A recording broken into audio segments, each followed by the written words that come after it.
All right. Well, hello, everybody, and welcome to today's webinar, Unwinding the Continuous Coverage Requirement. I am Lindsay Browning, Director of Medicaid Programming at the National Association of Medicaid Directors, and we're thrilled to have you all here today for this really critical conversation about an upcoming event in the Medicaid world, and that is the end of the Public Health Emergency's Continuous Coverage Requirement. For today's conversation, we're going to have some discussion with our panel and then have plenty of time for Q&A. So just as some housekeeping, would encourage you all to drop your questions into the Q&A box throughout the webinar. We'll either get to those as they come in or at the end of the conversation. Also, we are recording today's conversation and plan to make it available on the NAMD website. So you all will be able to find the recording and the slides available at www.medicaiddirectors.org. So be sure to check that out afterwards. So without further ado, let's go ahead and jump in. So for those who don't know, the National Association of Medicaid Directors, we are the nonprofit association that represents the 56 state and territorial Medicaid leaders. Our mission as an association is to help the Medicaid leaders deliver high-value services to the millions of individuals who are served by Medicaid. And we do this through three core functions. We serve as a thought leader about Medicaid and CHIP and the individuals who lead the program. And we strengthen the federal-state partnership that underpins Medicaid and is a core feature of the program. And we also provide program assistance and leadership development to the Medicaid directors and their teams. For today's conversation, we have three incredible Medicaid directors who are joining us as panelists. And I'm really delighted to have the three of them here today. J.C. Cooper is the Deputy Director for Healthcare Programs and the Medicaid Director in California. And J.C. was appointed in January 2020, so right before the pandemic, and is responsible for healthcare benefits and eligibility, delivery systems, financing, behavioral health, and legal and government affairs. Next on our panel is Elizabeth Matney, who is the Director of Iowa Medicaid. In her role, she oversees the state's $6 billion program that serves more than 700,000 Iowans each year. And last but certainly not least, Dave Richard is joining us from North Carolina. Dave is the Deputy Secretary for North Carolina Medicaid, where he leads the $14 billion program that serves more than 2 million individuals in the state of North Carolina. So we have three folks who represent the diversity of the Medicaid program across the country of different sizes, delivery models, et cetera. So really excited to have them here. But this webinar wouldn't be complete without you all here in the audience. We have an incredible group of folks here in the virtual room with us that again reflects the diversity of the partners who are involved in administering the Medicaid program and have an interest and a stake in this work of unwinding from continuous coverage. So we have folks from plans, providers, other industry partners here with us today, and also many state leaders joining us both from Medicaid agencies, other parts of the executive branch, and state legislatures. So today in our conversation, we're going to divide this into a couple of chunks to break down the content and really have a discussion with our panel. We're going to start by setting the stage for the work of unwinding continuous coverage. Then we're going to move into some impacts and assumptions, which I know have been probably impacted by recent news or recent lack of news around the end of the public health emergency. Then we're going to hear from our panelists about how they are leading their programs to prepare for this work. And then finally, we want to talk about how our partners can help Medicaid be successful in this major undertaking. So let's move right into the context and level setting. And I know the folks who are on this webinar today are probably deep in the weeds of this work, but I think it's important to start on the same page. So we all know that Medicaid is designed to be the nation's first responder to crises, to economic downturns, natural disasters like fires and hurricanes, and also to the pandemic that we've been experiencing. So since March 2020, Medicaid programs employed what's been called continuous coverage at federal direction. And essentially what this meant that the programs, the Medicaid programs, didn't act on normal findings of the typical reevaluations of eligibility. So essentially, folks have maintained coverage throughout the pandemic. And this was a condition of receiving the enhanced 6.2% federal matching funds that were provided to states at the beginning of the pandemic as fiscal relief as we entered the national emergency.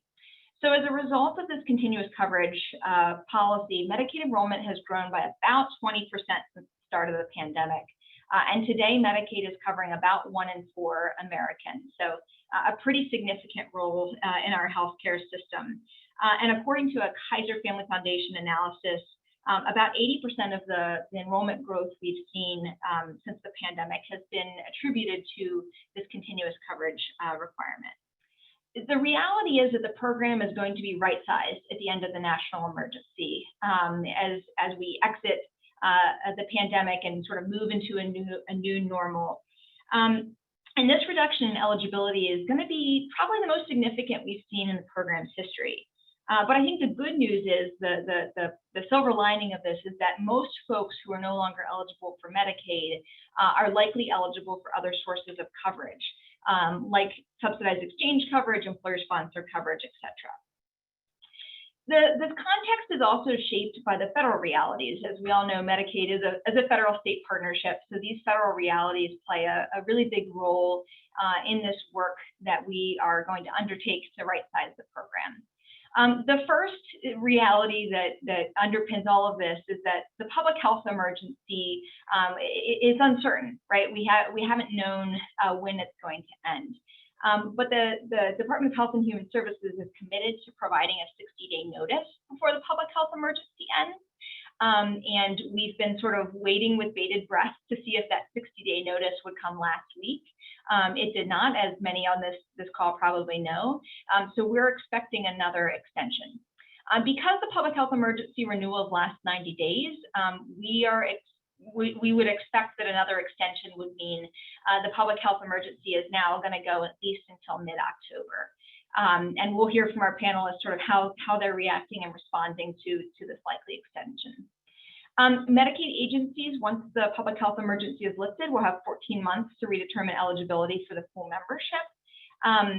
But the other side of that fact is that the enhanced federal matching funds that I mentioned a little bit ago will expire at the end of the quarter in which the public health emergency ends. So in essence, this means caseloads, eligibility will remain high after the 6.2% FMAP ends, which will have an impact on state budgets that, again, I know many of you all are fully aware of, but important context to put out there. So in our first piece of conversation here, now that we've sort of laid the landscape and talked about what's about to happen, we want to explore with our panel sort of the impacts and assumptions folks are making about this effort to unwind continuous coverage. And as we do that, it's important to keep in mind a couple of state realities. The first is that workforce impacts every aspect of this conversation. Nationwide, there are significant labor market dynamics going on, and Medicaid agencies have not been isolated from those labor market realities. We know that nationally there are 11 million state job openings, and also that Medicaid agencies, in a survey we did back in January, felt 70% of Medicaid agencies felt kind of least confident about this workforce element of unwinding and building the necessary workforce capacity there. Another state reality that's important to keep in mind here is that states operate within unique operational structures. The Medicaid agency does not always have responsibility over eligibility and enrollment. So there's kind of three ways to think about structure. Maybe the Medicaid agency has full responsibility over this work. Maybe the Medicaid agency shares responsibility with sister state agencies, or the agency may share responsibility with counties, as again, I'm sure we'll hear about in the discussion.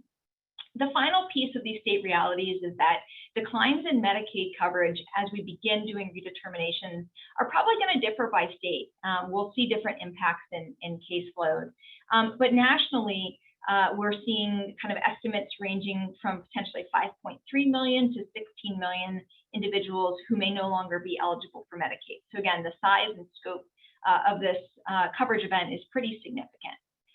Underpinning all of this is certainly the uncertainty about the public health emergency end date. We've been grappling with this from day one since the emergency started, but it continues to impact every aspect of state work to prepare and get ready for this event.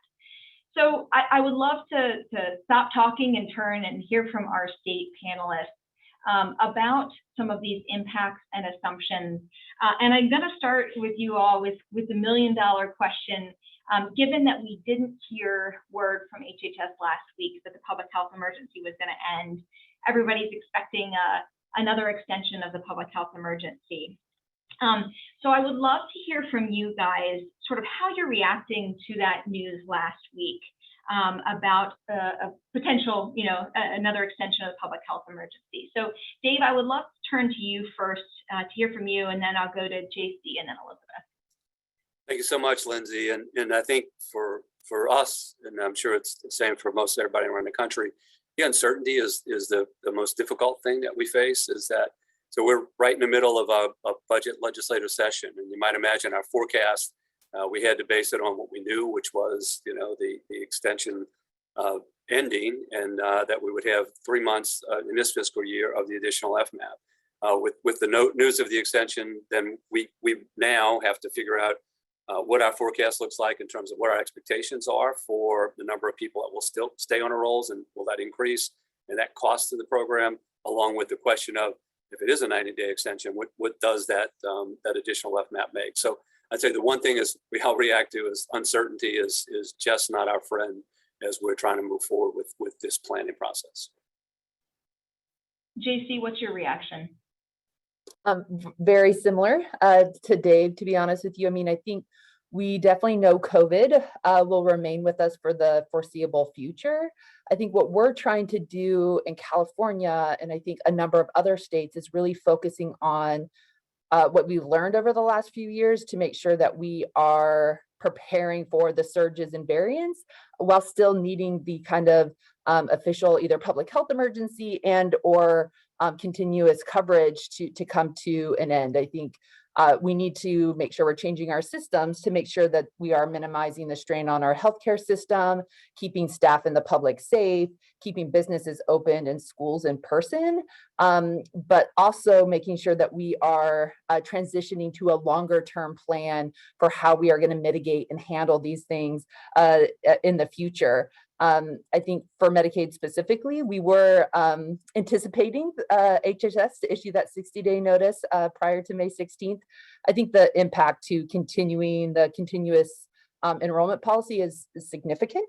I think that, in the future, if this continues, I think we may want to explore ways of separating the continuous coverage enrollment requirement for Medicaid and the federal public health emergency. The impacts can be quite significant. For example, in California, we have added 2.1 million lives since April of 2020. That's a 17% increase. And we know a number of those people will be transitioning to other health coverage when we come for redetermination. But the longer that the public health emergency stays, the increasing to our enrollment efforts that will have to take place will make it very hard for us to complete it in what the current time period that CMS has given us. Because at that point in California, we could be up to 15 or more million lives, depending on how long we go. And the other piece I would just flag is that given the number of enrollees that have other coverage based on our current data and understanding, it's really starting to impact our overall ability to manage our program, albeit hard to quantify. It's impacting quality measures, quality access monitoring, as well as other new programs that we want to implement, knowing that we are trying to do outreach engagement with people who actually are now receiving non-Medicaid services and are in other health coverage. So that's how we're exploring it. We are hoping we can get to the transition as soon as possible. Elizabeth, how about for you guys? I agree completely with everything that JC and Dave have said. If there's anything that we've demonstrated during the course of the public health emergency, it's that we need to stay on our toes and that we are very agile. So what we're really working on, because we don't foresee having a firm PHE end date anytime soon, is just really framing our planning efforts around a PHE anchor and being able to lift and shift as those dates move. It is challenging and it's very draining on our staff because they feel like they have to rework plans over and over again. And as we are looking at, as you mentioned, some workforce challenges earlier in the webinar, this does have a downstream impact on other pieces of work that we are focusing or want to focus on as well. So every time we have to think about our future timelines and other things that we want to accomplish, there's fallout from moving the PHE work further and further downstream. So, I think just to echo JC's point in terms of continuing on the public health emergency and how that does present its own set of challenges. Our enrollment is not nearly as large as California's, but we have increased over 20% with a possible recession on the horizon as well. It's really hard to predict how many folks will actually be disenrolled from Medicaid and whether their economic circumstances will change such that our enrollment won't go down very much. So the uncertainty, to echo Dave's point, is very, very challenging. Yeah, and I like that phrase you mentioned of lift and shift, right? It's the only way to sort of navigate this environment of uncertainty. But let's talk about how you guys are approaching the work and sort of prioritizing the work. So can you tell us a little bit about how you're prioritizing the work of getting through the redeterminations, and sort of also how long you estimate it'll take your state to work through the backlog? And JC, I'll start with you again for that one. Sure. So California actually recently on May 17th released what we're calling our Medi-Cal COVID public health emergency operational unwinding plan. So anyone wanting details on our kind of full plan, it's on our website. And really at the end of the day, because of the size of the program in California, our goal is to keep the unwinding process as simple as possible. It's already extremely complicated, to be honest with you. And so it is one of our principles every single day when we're making decisions. We do know that CMS has granted us the 14 months, so 12 months plus the 2 months. We will need every single day of those 14 months to complete our redeterminations. Because in addition to the unwinding, whenever that may happen, California is in the process of implementing a number of large coverage expansion initiatives as well, which all hits on the same staff doing this work. Really underscoring the previous conversation is that the uncertainty around the timing really doesn't allow plans to states to plan for kind of broader initiatives that we are all wanting to move forward with at the same time. So we are under that kind of simplified process. We are really focused on just doing redeterminations for the current renewal month in their case record. We really are wanting to make sure that we are not going to be prioritizing any certain populations throughout the unwinding. It really is whatever month they were up for renewal prior to the public health emergency or in which they were up for renewal is when we will do that. We think it will be the least disruptive to our county workload. So we partner with our counties to do our eligibility and enrollment. So we think that is really important. It aligns to the greatest extent possible on when Medi-Cal and other beneficiaries usually expect to receive their auto renewal letters or packages. And so we want to keep in that same monthly process so it's as predictable as it can be for them.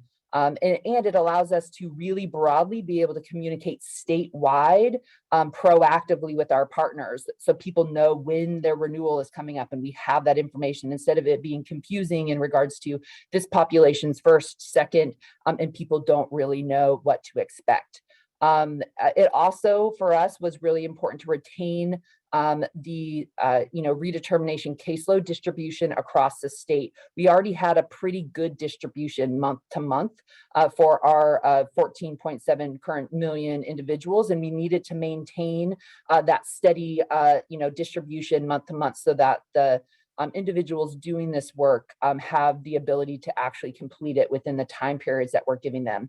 The longer the PHE continues, the harder that is going to be because the numbers are growing. We're still getting 100 to 120,000 new lives every single month. So each month really matters in regards to California being able to redetermine this many lives within a 14-month period. So that's how we are currently approaching it. All right, so the principle of simple is best. Elizabeth, how are you guys prioritizing populations, and how much time is Iowa planning to take to do the work? Well, I feel incredibly fortunate to have a whiz-bang team that has been working on this. We're actually positioned pretty well because we've been doing redeterminations for a number of months now. So we do have folks who have gone through the full redetermination process already. That accounts for a pretty large chunk of our population. They're already on their 12-month cycle, so they'll come up, sometime in the next 12 months for redetermination. As part of that as well, we're able to flag individuals in our system that appear to be ineligible. And those are the folks that we're going to focus on in our first phase post-PHE, because we believe that we'll have the biggest kind of bang for our buck in terms of possible Medicaid disenrollments, and it'll flow smoothly in terms of transitioning those individuals onto other platforms such as the marketplace. Then we will really go into the individuals who we have attempted redetermination on, but they didn't return their paperwork or didn't follow through with the full process, and therefore their 12-month redetermination hadn't been completed. With that, we, in order to avoid some of the administrative denials that we suspect might come out of that population, we're working on opportunities to make sure that the addresses are correct for those folks. It's extra work for all of us when an individual goes through an administrative denial, because ultimately we will likely have to review that application again. But following those two groups, we really believe that we'll be back on our 12-month redetermination cycle, and anticipate that the largest chunk of our disenrollments from Medicaid or our transitions to other healthcare options will occur within the first 6 months. And then after that, we'll be back on cycle. We'll need the full 12 months though. Yep. That might be a common theme here. Dave? The common theme, well, we need that plus more. And similar as JC said, is that we're not intending to prioritize population. There'll be a caveat in a second because all the same reasons. We have 600,000 plus folks that we've added to our roles. We are we supervise, but county administered system. And honestly, if we try to move people up in that process to do prioritization at some level, we've also done backroom redeterminations. But what we're worried about is that we would have this tsunami of numbers of individuals that would have to be redetermined early. And all that would do is push back people that were regularly going to be redetermined that period of time. So we would just cause a long-term problem in North Carolina. So hopefully that's the plan. That's our plan. We do have, as I mentioned, a legislative session happening right now. We'll continue to have those conversations with them about what this looks like. We are currently not an expansion state. We know that will be a really intense conversation over the next 8 months here. So the one caveat is that if we were to become an expansion state, we probably would look really quickly to see who we can move over to the expansion population, obviously for the benefit of folks knowing that they would be there, but also because of the financial incentive for the state to get there. Great. Elizabeth, you mentioned a little bit ago that kind of a big challenge in all of this is trying to estimate how many folks are no longer actually eligible for Medicaid, particularly if we see an economic downturn in the next couple of months or prior to the public health emergency ending. But I'm going to ask you guys anyway, sort of how many folks you're assuming are going to roll off of Medicaid coverage or no longer eligible for Medicaid, and also how many you estimate are going to move on to the exchanges, which I know is harder for us to even estimate than the number that are going to fall off Medicaid. But I know that folks have been baking those into assumptions and doing their best to kind of estimate that impact. So Elizabeth, do you want to share first kind of where you guys think those numbers will fall, and then I'll go to Dave and JC. Happy to.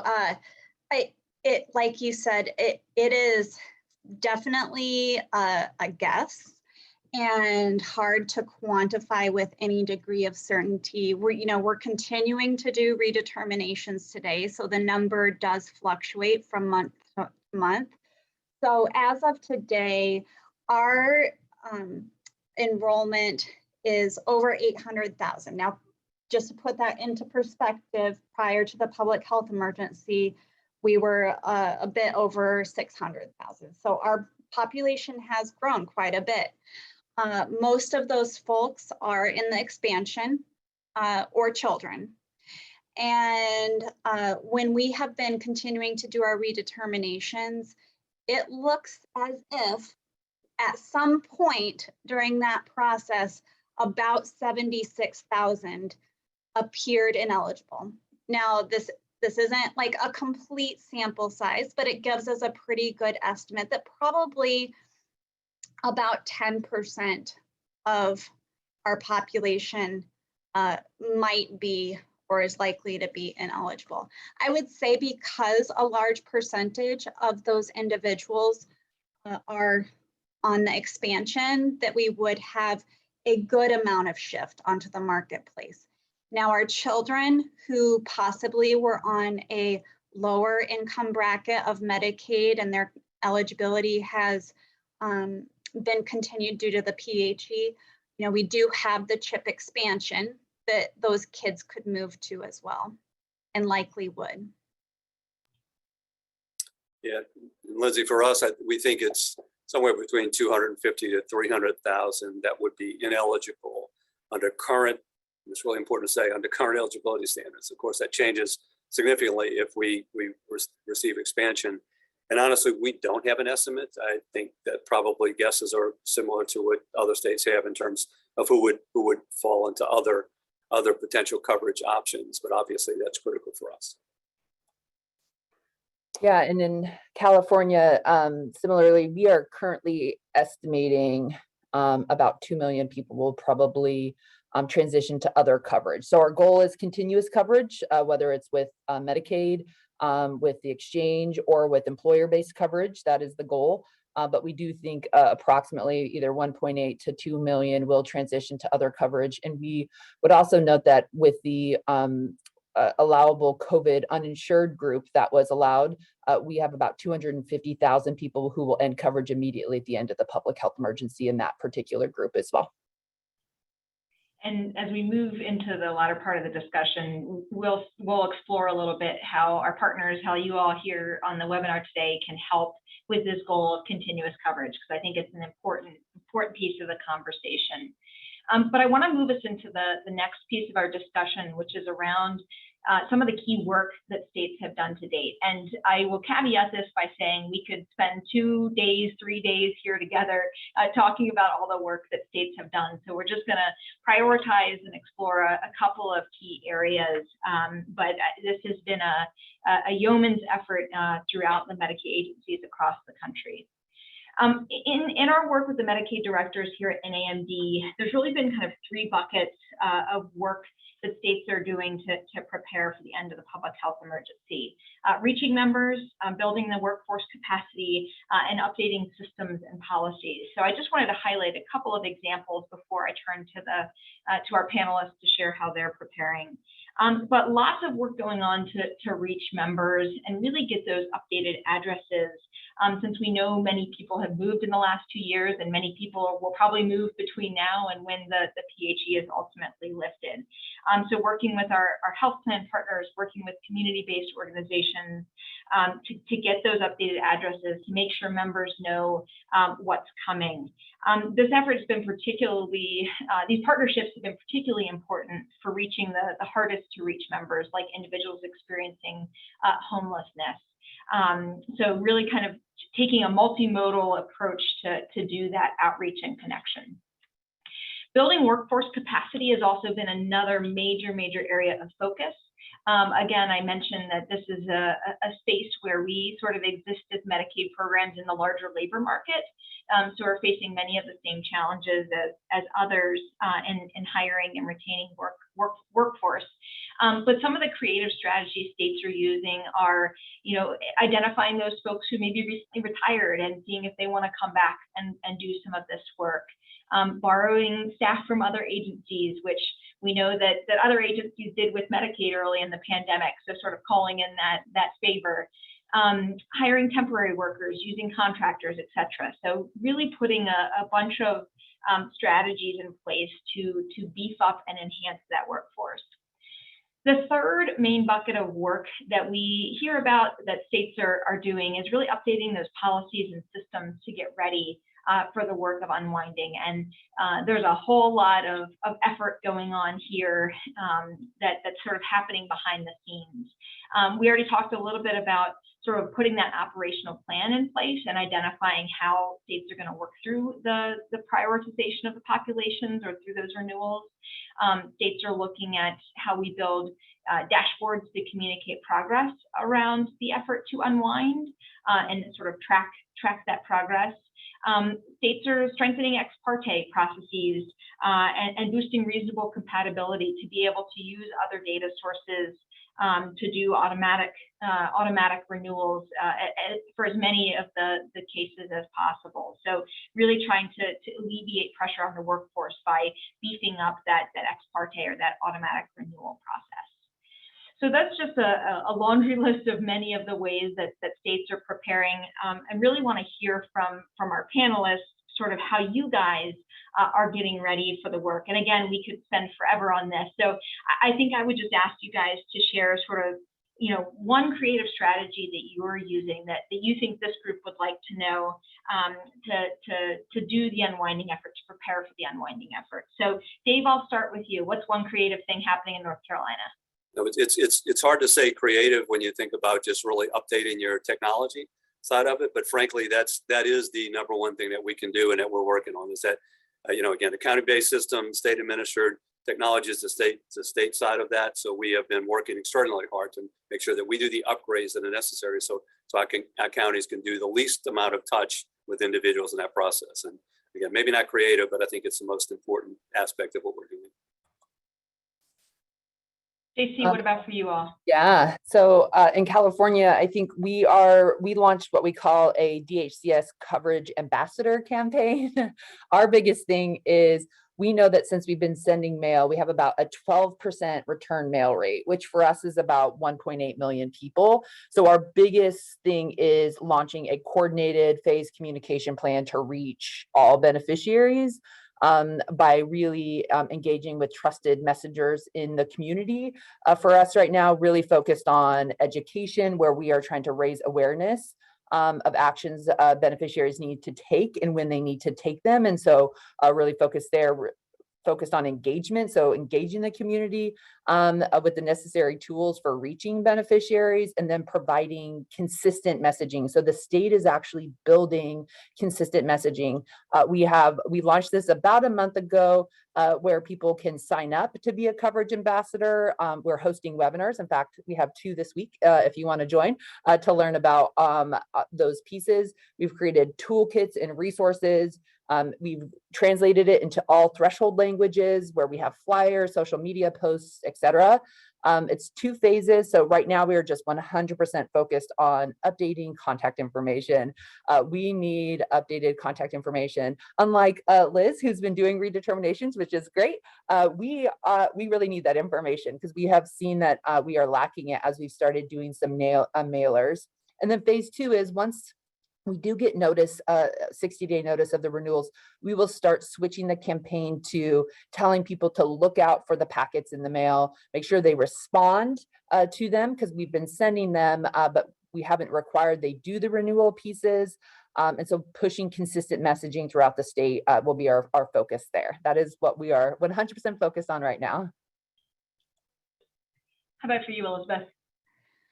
Well, we are looking forward to the day in which we don't have to be as creative as we have been during the public health emergency, but we are going to be any day now rolling out a dashboard.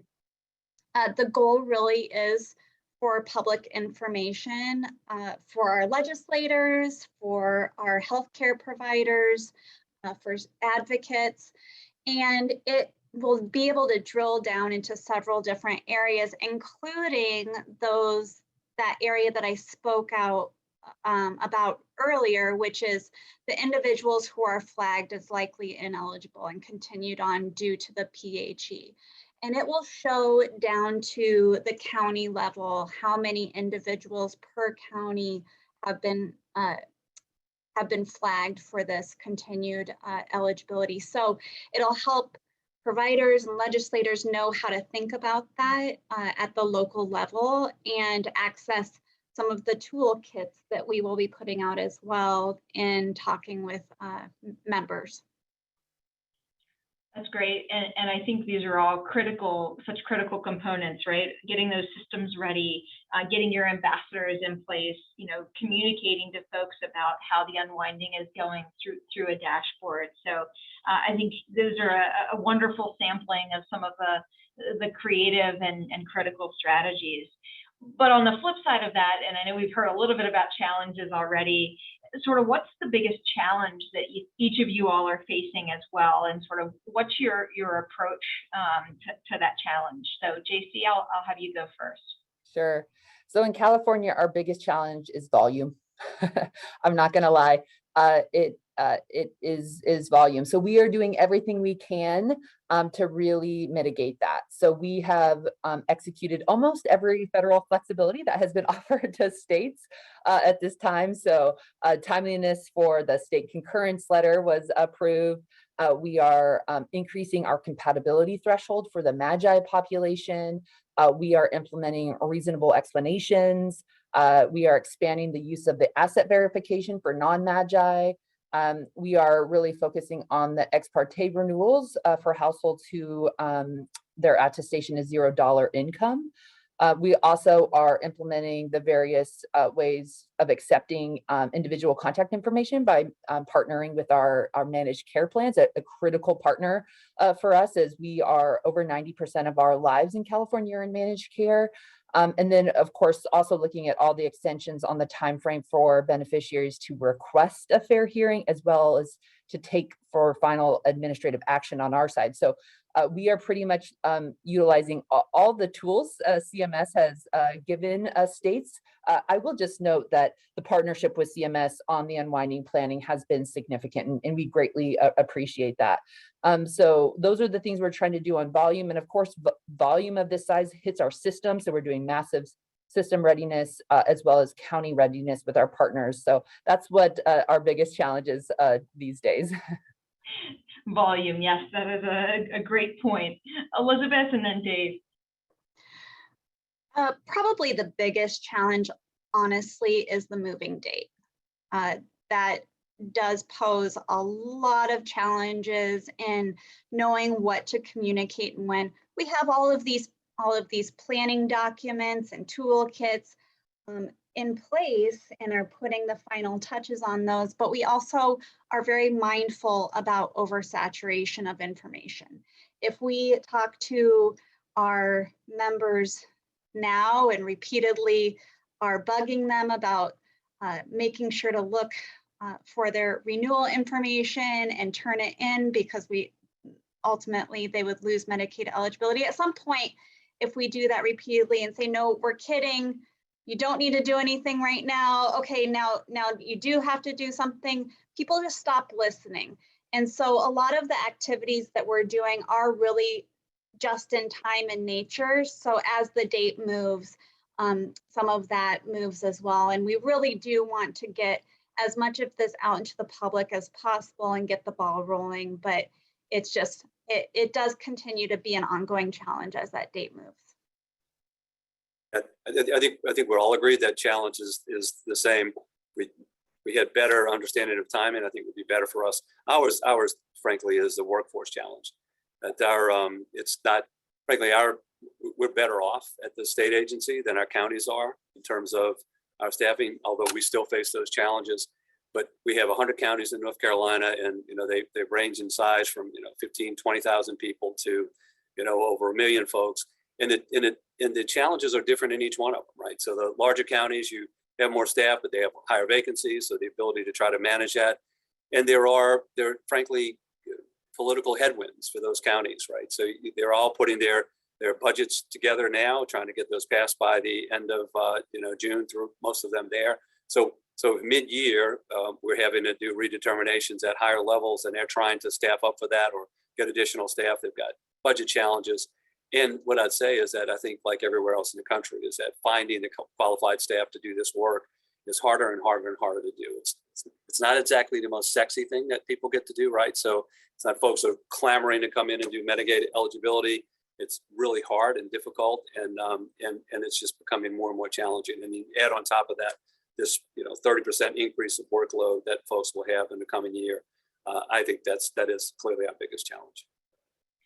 And Dave, I'm really glad you mentioned sort of the unique realities of the counties and their workforce as well. I think that's something important for folks to keep in mind. That's not just about the state agency workforce, but at the local level too. I know we've had a couple of questions come into the chat, and into the question and answer box, and we're gonna get to those in just a second. So if you have questions and you haven't dropped them in yet, please do that. But before I open it up to the questions, I do want to spend just a couple of minutes in our last section here talking about how our partners, how you all on the webinar today can really work with state Medicaid agencies as we undertake this effort, whenever the date may come. And really a recognition that unwinding from the public health emergency and working through these redeterminations, it really is a team effort. It's going to take partnership from our plans, providers, IT vendors, advocates, and others, sort of all working together to make sure folks either retain Medicaid if they're eligible, or land in other sources of coverage if they're no longer eligible for Medicaid. So I'd love to ask our three panelists here today sort of two questions, and I'm just going to combine it in the interest of time. Sort of what's one thing our partners can do to help folks who are Medicaid eligible kind of maintain coverage, and what's one thing our partners here on the line can do to help folks move to other sources of coverage if they're no longer eligible. So Elizabeth, I'll start with you and then go to Dave and JC. The one thing that folks can do to help us most to have individuals set up to retain coverage with Medicaid is to really be in lockstep in terms of messaging alignment with the state Medicaid agency. So we're all putting together great information, toolkits. We know where some of our weak points are and what we would like folks to focus on. And we really just need assistance and an army of individuals to help us spread that message as much as possible. So updated addresses, pay attention to your mail, all of those good things. But that sounds like an easy answer to get away with saying nothing else. But I'll say a couple things, because that's exactly right. We need all our partners echoing the message that we have, making sure that when they have beneficiary contact, they are talking to folks, helping people understand the importance when you receive something to respond. And then, for us in particular, we're not quite at the level at JCU are in terms of managed care, but our managed care organizations really helping people through this process, thinking that would get us the right addresses, but also great assistance in thinking about what other coverage is available for individuals to make sure that we're doing that. So that's going to be critical, but really making sure we're all lockstep in message is going to be critical. Yeah, I hate to be a broken record here, but our biggest thing is very similar with my colleagues here. Sign up to become a coverage ambassador so you can get all of our standardized messaging. We will make it easy for you. We will translate it into various languages. And really, really get out there, update your contact information, and then be ready to make sure individuals are responding to the information that's being sent to them. I mean, that is the biggest message that we have for our communities and our partners right now. You know, the goal is continuous coverage. And so that is the best way to achieve that, is to make sure people know how to keep their Medi-Cal if they need it. And if they've transitioned, to also be smoothly doing that. The only other thing I would point out that we're doing in California is we did have a state law pass that authorizes Covered California, which is our benefit exchange, to enroll individuals into a qualified health plan when they lose coverage in Medi-Cal and gain eligibility for financial assistance through Covered California. The auto plan selection program is being launched in July of this year, so July of 2022. And it will seamlessly transition individuals onto the exchange once their Medi-Cal discontinuance goes into place. So we would also want to make sure individuals that we're arming with information are explaining that process to our Medi-Cal beneficiaries. It's a huge benefit that we will have to have a very smooth transition from Medi-Cal to exchange in California. But we want to make sure people understand what that means, and to make sure that you know, they are understanding any steps that they need to take. So those are the biggest messages that we have in California. It sounds like very similar to all of my colleagues across the US.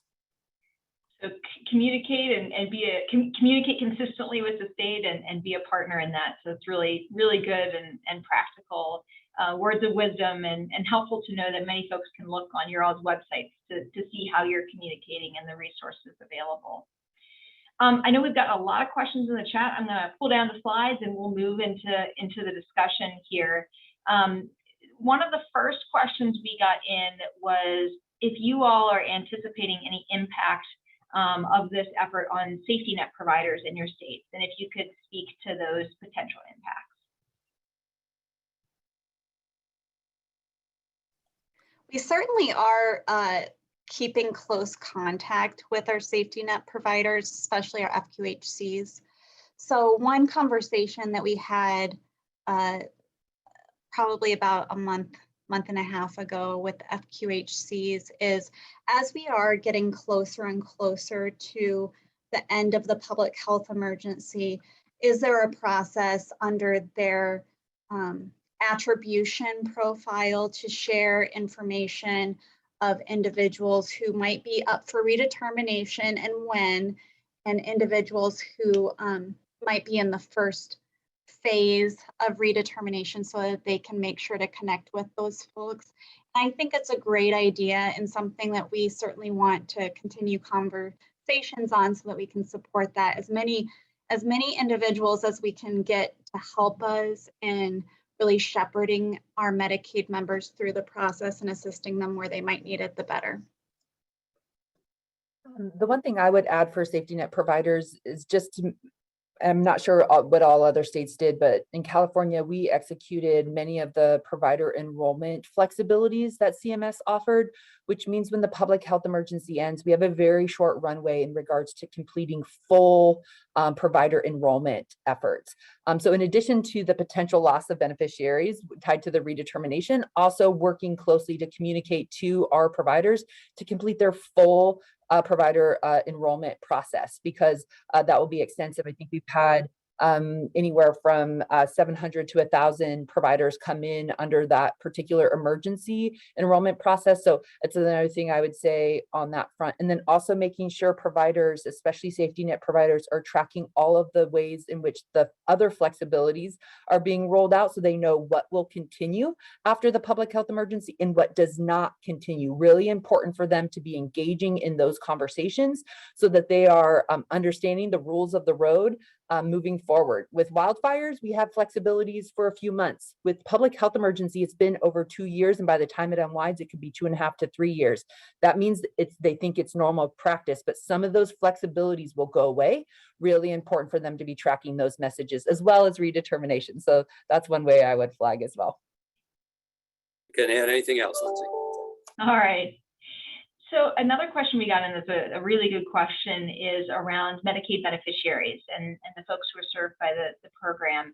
Can you all speak a little bit to how you're engaging members, Medicaid beneficiaries, in the process in your states? I think, just jump in. I think honestly, we're trying to use all of our tools, right? Obviously, notices of beneficiaries, information, social media, other places that we all talked about, but really using the organizations that have the kind of contacts that we don't have with those folks. Our health plans, all of our advocacy organizations, making sure people are having those conversations. But I would add, is I think what Liz said, is that it's always with the moving day. It's really hard to how much do you want to say when, right? Because you don't want to scare people, but you also want to make sure they're informed. And if you, more often you go, I know I'm that way, the less likely I'm to pay attention again, right? So, yeah. And are you guys soliciting feedback on sort of your operational plan, or running that by any beneficiary groups, or your the advisory committee that each Medicaid agency has? Sort of how are they sort of informing the planning process as well? So I can speak, since we just publicly rolled out our unwinding plan. We've done it in an iterative process. So we have actually unwinded a variety of flexibilities over time. And then, of course, we are doing it through our budget process, because many of the things will have a budget impact to them to maintain in perpetuity. And so, rolled it out through that process, securing the budget for those things. A lot of those are long-term, multi-year investments needed on that front. And then worked closely with some key stakeholders in regards to feedback, in regards to what we're doing, especially around all of the redetermination unwinding pieces. And then, of course, our key community partners and county partners. So we have been trying to engage broadly on our unwinding plan in California. I don't have much to add, other than we're really giving high-level updates in any form that we possibly can. And that includes in our monthly member town halls that we have. The JC did point out a really good point, which is we always, we talk about the redetermination and the actual Medicaid eligibility piece. For a lot of folks, the service and program flexibility side is even more important. So walking through with our members what we're thinking about in terms of unwinding those versus continuing them indefinitely has also been proven to be really critical for our members. Great point. Another question we got is around sort of the enhanced 6.2% FMAP and the costs of increased Medicaid enrollment. And I think this probably builds on the Kaiser Family Foundation report that came out the other week that sort of looks at those pieces.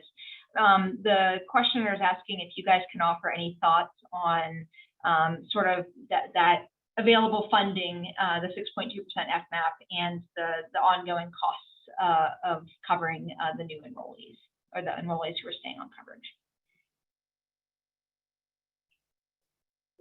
I'm happy to start. Is that we, from the very beginning, it was, I think what many people expressed to us is that at some point in time, you're going to cross the line, right, where the cost of continuing people on will exceed the amount of the federal money coming in. To date, we have not. So for our beneficiaries, the cost has not exceeded what our increase is. But I think worth noting what you started out with, Lindsay, is that when it ends, we still will have 9 to 12 months left of working on redeterminations and having the ability to do the redeterminations. And so at that point in time, obviously the cost will be higher than what we have available. Yep, and that's certainly something we've been having conversations about and supporting folks and thinking through, again, as all of this is a bit of a moving target. One person asked for clarification on the 12-month versus the 14-month timeline for conducting redeterminations, and I think that's a great point. And I will offer my thoughts, and then our three experts can correct me if I'm wrong. But my understanding is that states have 12 months to initiate the redeterminations, but 14 months for those to be completed. So that's why you may hear folks talking about those two different timeframes. All right, I think I got that right. someone else asked about sort of the reason for extending the PHE, and unfortunately, I don't think this audience or this group can offer any reflections on that. I think our federal partners have been weighing lots of considerations there and would be best positioned to answer that. Another question we got in that I do think we can speak to is around ex parte, since we know ex parte is a key strategy to help work through many of these renewals, and states have been focused on increasing the number of renewals that can be done through ex parte. So can any of you three kind of speak to what some of the potential barriers are to being able to maximize ex parte or automatic renewals using other data sources?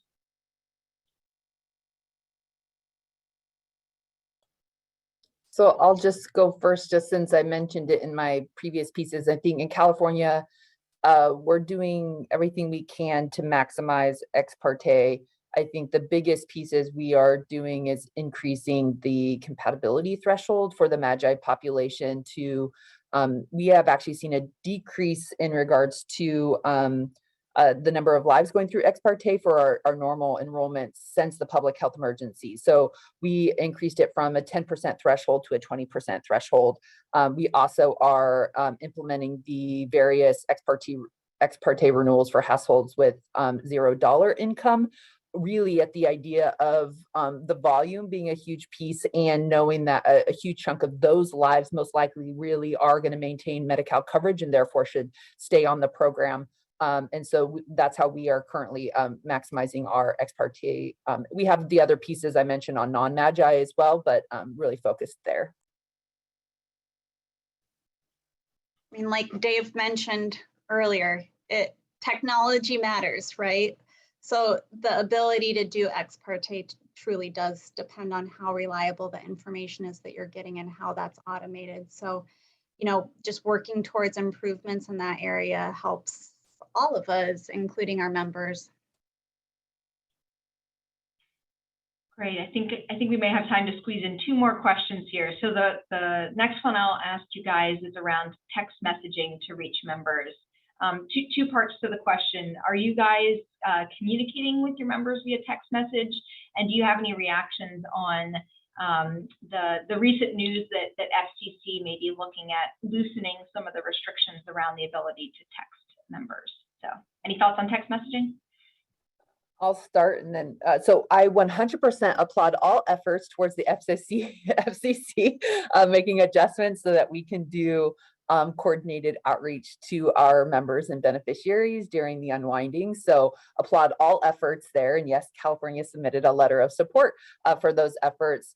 And the short answer is yes, we will be maximizing any options around text messaging, as well as partnering with our Medi-Cal managed care plans. The state ourselves are not currently planning to do it, but we are looking to maximize under whatever authorities we have from the federal government, as well as FCC final determination, to work with our Medi-Cal managed care plans to do that outreach and other key partners like our county partners.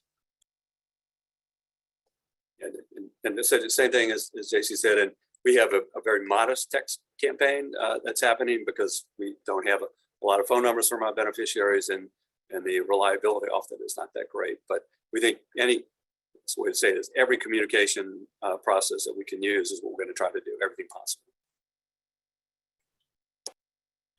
That's the theme I've heard from a lot of states, right? Is we're going to make this multimodal. We've got to communicate in all the vehicles and all the ways that we can. The last question I'll ask you guys is around communicating with families whose children may be transitioning from Medicaid to CHIP. Are you all planning any particular communication efforts focused on that group and sort of preparing them for the move to CHIP and potential changes in cost sharing that may come along with that?